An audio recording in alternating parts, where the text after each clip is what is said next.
Paris Saint-Germain are officially out of the Champions League, despite the fact that Mauricio Pochettino had everything going for him to win this tie against Real Madrid. This current Real Madrid team are an old, lumbering, unbalanced squad. They are nowhere near the last great Real Madrid team under Zinedine Zidane when they won 4 Champions Leagues in a row. I think the fact that Mauricio Pochettino's team had a 1-0 advantage from the previous leg, and this just looks like a massive disaster. During the first 45 minutes of the leg, Real Madrid were nowhere to be seen. The midfield was controlled by Paris Saint-Germain. Real Madrid, because Casemiro was not available for this game, started the game with Toni Kroos, Modric and Valverde in midfield. Hardly any midfield destroyers or ball winners in that midfield. They are mostly floating playmakers, which literally let Marco Verratti, Danilo and Paredes control the midfield of the park. And so Paris Saint-Germain just looked like their victory was just going to be a matter of a formality, really. But Carlo Ancelotti did something that all great managers do, which is analyze the game and make decisions that turn the tide in your favor. Halfway through the second half, he brought on Camavinga for Toni Kroos and asked him to play as that number 6, that defensive midfielder, which allowed Modric to actually play as a free-flowing advanced playmaker just behind Benzema. And what do you know? Modric is the one who unleashed the pass that has allowed Vinicius Jr. to assist Benzema's first goal, and Modric himself personally assisted Benzema for the second goal, showing great vision, flair and technique in a very Iniesta-like pass to Benzema. So that's what great managers do. Basically, they make decisions that change the course of the game and that hand the victory to your team.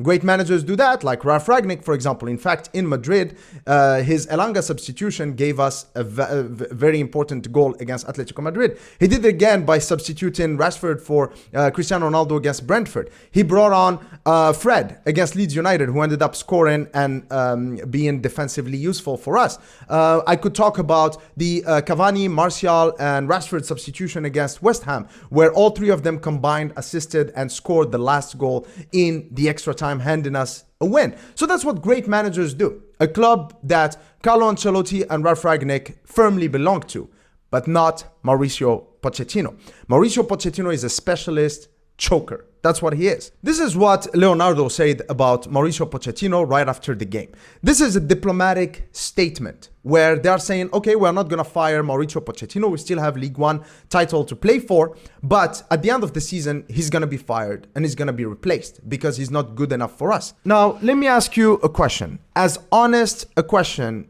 as I could ever ask. How can a manager who's been fired by Spurs and who's deemed not good enough by PSG be considered for the Manchester United job? How? Really, I expect answers in the comment section, please, because 5 out of 10 Manchester United fans list Mauricio Pochettino as their favorite choice. Why?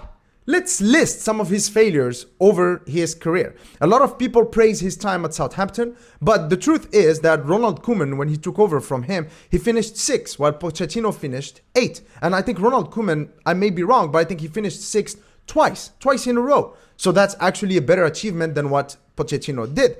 At Spurs, yes, it's true that he did well with the squad that he had, but he did not achieve any great achievements. For example, the title that Leicester won, that was Spurs' title to win. In fact, Spurs lost that title more than Leicester actually winning that title. Then in the Champions League, he choked. Against Liverpool, they were a no-show, right?